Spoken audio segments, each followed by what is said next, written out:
Oh, and lots of noises here and lots of people here, but for now, we'll send it back to you guys.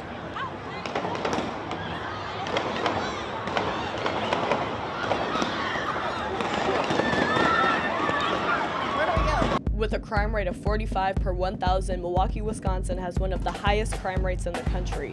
Neighborhood poverty rates are highest in segregated communities of color, equaling 21%, compared with 7% in segregated white neighborhoods. Black children raised in integrated neighborhoods can earn nearly $1,000 more per year as adults and $4,000 more when raised in white neighborhoods.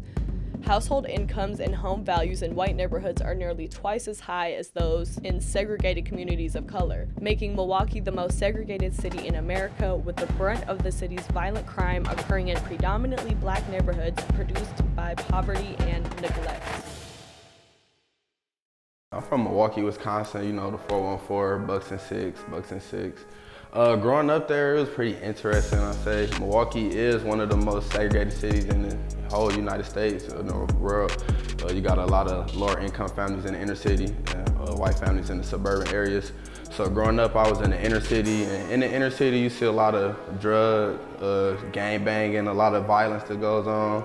And I guess just trying not to become a product of the environment you in. It was kind of hard to, sometimes I found myself staring down the path that I knew I shouldn't have been doing.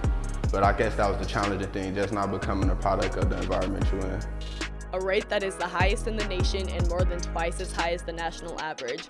1 in every 36 black adults in Wisconsin is in prison. In Milwaukee, a report released last month showed that black drivers were 9.5 times more likely to be pulled over than white drivers in 2020. K-12 schools in Milwaukee suspend black high school students more than anywhere in the nation, further proving the inequity of the city. Me personally, I guess a struggle for me, I guess. I'm the oldest of 5, so I know my little siblings, they look up to me, so every action I was doing, I had to make sure that, you know, I always had to remind myself that somebody looking up to me, so I had to make sure I was doing the right thing sometimes. But sometimes I find myself doing bad things, not necessarily that I was a bad kid, it was just because of the people I was hanging around or the group of guys I was hanging around, you know, they get me to some things that I knew I shouldn't have been getting into. So I guess the biggest struggle is just to staying focused, making sure that my siblings don't, you know, that they look up to me, make sure I'm always doing the right thing. With the current climate of Milwaukee, opportunity is low and not many people make it successfully out of the inner city. Though surrounded by violence, Lou knew he needed to pave a way for his younger siblings and was luckily given a second chance at life.